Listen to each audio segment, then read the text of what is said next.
It is time to open our daily boxes for the Stitch Supply Company. Hey, I'm Becky from Patchworkers Plus, my online quilt group, where I help you finish what you start, use what you have, and build friendships without even leaving your home.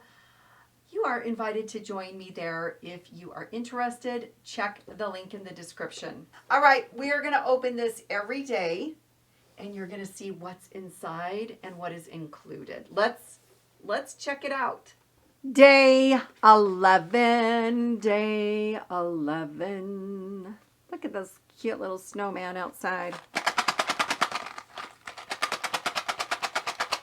I'm going to say more clips.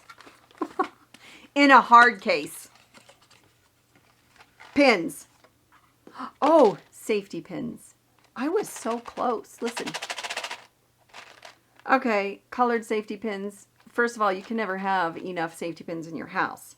And these are great for hanging up tiny quilts. You just put the safety pin on the back of your quilt in the two corners. And one of those, oh, I can't think of the name, but it's clear and it's plastic command strips. The little hooks go on the wall, and you can move the safety pins on your quilt so it lays or hangs straight.